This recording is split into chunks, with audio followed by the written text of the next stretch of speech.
This thing right here has finally given up the ghost. It'll only go up to lower the trailer. The jack goes up, the trailer goes down. It will not go down to raise the trailer up, which means it's gonna be really hard to get hooked up. So we're gonna replace it. I thought I wouldn't be able to get this on film for you guys, but finally, instead of just being intermittent and happening only when it wasn't really convenient to film, it happened when it wasn't really convenient to film, and I caught it for you. You can see I can go up, but I can't go down at all. It's not moving. So, it's time to replace the jack. So I got a new jack from Polestar. She's good for 5,000 pounds and comes with a waterproof cover. So we got to get her installed. These are all the tools that I needed in order to get the job done. This is my trusty socket set that I've had since 1994. This is actually the second case, and I put all this fancy duct tape on it in order to make sure that it stays together. The sockets inside are fantastic. The case is not so great. Flush cutters to trim all the loose ends off the wires and cut wire ties, zip ties, flush and all that jazz. Wire strippers to strip wires. Wire crimpers to crimp wires. The crimps themselves that need to be crimped to put the ring terminals on so you can connect it to your battery.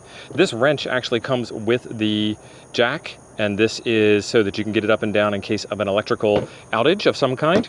And my torque wrench to get it torqued down to spec. And of course, why not do this in a ridiculously humid Texas morning before it reaches upper 90s today? Because things never happen when it's convenient for you.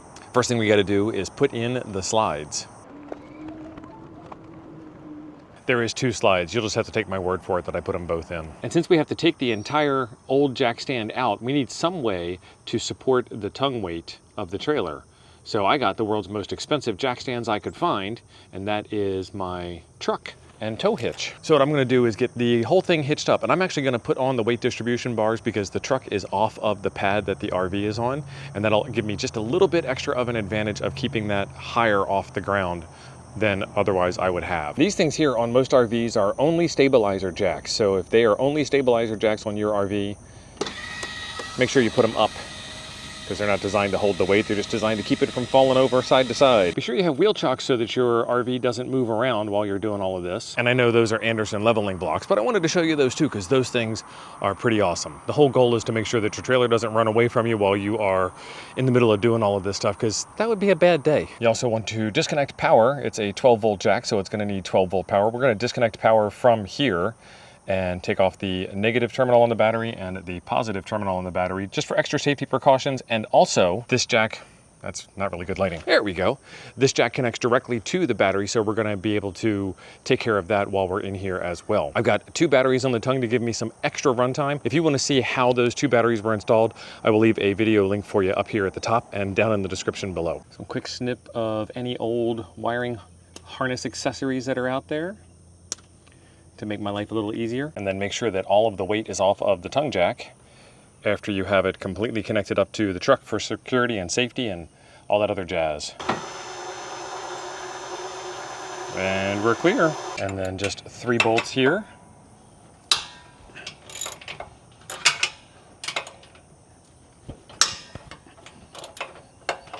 And then my old jack has a fuse right here, which is actually how it is connected up to the positive wire on the battery. I know this is black, but it's black just so it looks good on the front of the trailer. So this is actually going to be my electrical disconnection point for this as well. And we're going to trace this out and get rid of it for the new jack, because the new jack connects directly up to the battery. So we don't need to save any of this old wiring stuff. And we actually want to police it and clean everything up and make sure that it's safe going forward. I've already disconnected the pin on the foot on the bottom, and then you just lift the jack right out of the top. All done. And the new jack comes with a new foot, so we got to line that up. So when we put the jack motor in, it goes all the way down and lands on this foot. And that way you don't have to worry about whether the tongue is high enough or not high enough. You're just putting it right on top of the foot. So right about there. Looks good to me. She just slides right in, make sure nothing's in the way. She landed right on the foot. All right, there we go. And of course you get some manual tools. You get all the hardware you need to get this job done. And you also get a nice waterproof cover bag, but we're gonna need this hardware to bolt that thing to the tongue. Which of course it looks like we don't actually need, because my old bolts thread directly into the A-frame on the trailer. So I'll just be able to reuse those old bolts. In the instructions here, step number 9 says 15 to 20 foot-pounds. So I have my torque wrench. 15 to 20 foot-pounds seems a bit low, but we'll go with it and see what happens. But we're already set up. I've converted foot-pounds to inch-pounds, and 15 to 20 is a big range, so I went 220 inch-pounds, which I want to say is about 19 foot-pounds. And let's see how good my eyeball is. Done. Done. Get these wires out of the way. Go around the other side. Done.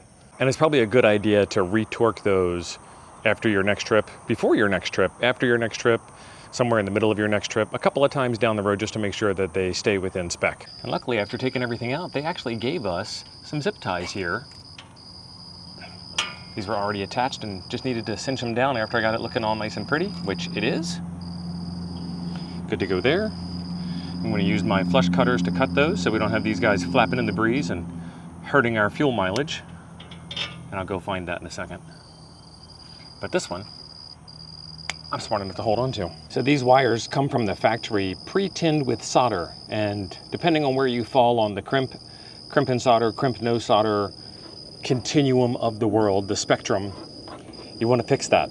So I am going to cut it off and put on a fresh clean end with my handy dandy wire strippers here, and I'm going to use me some yellow 12 to 10 gauge ring terminals in order to get this thing all hooked up. The wire here, it says 12 gauge, so we're good to go with these ring terminals.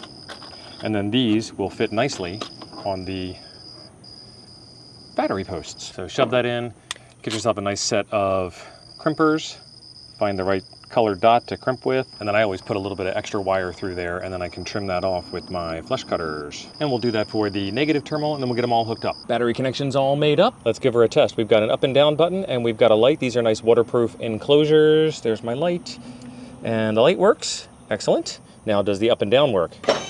Up, down, beautiful.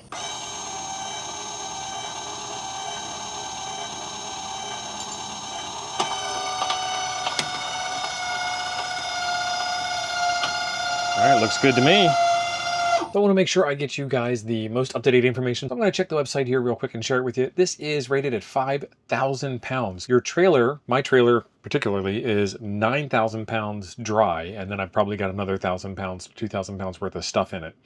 That doesn't mean that I need an 11,000 pound tongue jack. Tongue weight versus trailer weight, I'm not taking the whole thing off the ground just on the tongue jack. I still have my 2 axles, so that'll be fine.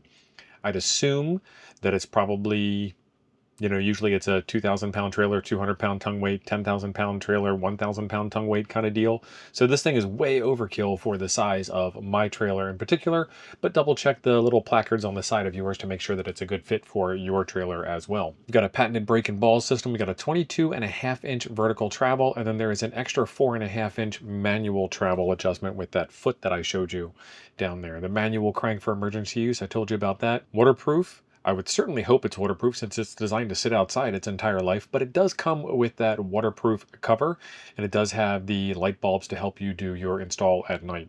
I'm not the kind of person that likes to hitch up at night, but if you are, then there's some lights for you. See if there's anything here that I didn't already tell you. Hardwired connection, yep, we did that. A-frame compatible, we did that. Highly durable construction, I didn't say that, but you know, 5,000 pound rated, pretty good. 5.5 inch diameter foot plate. This is smaller than the foot plate that came with my RV, but it's big enough to get the job done. I'm happy with it. Fits any A-frame trailers. Travel fifth wheel. I wouldn't put it on a fifth wheel. Cargo and utility trailers. Definitely would work on a cargo and utility trailer as well as a travel trailer, which is what we installed it on here today. So there you have it. I will leave some links in the description down below, and I understand there is a discount code down there. It might be time sensitive, so make sure that you get after it pretty quick if you are interested in getting one of these things. And installation was pretty simple. Outside of filming and setup and everything, probably less than an hour, probably less than 20 minutes. I've got 10 minutes worth of footage of the actual install itself, which includes me moving all the camera around and everything as well. So not terribly tough to install. We've got links for all the tools needed in the description down below as well. Hopefully you enjoyed this and will subscribe to see more installs just like it. And I've got a video for you right over here I think you might enjoy next. I'll see you over there.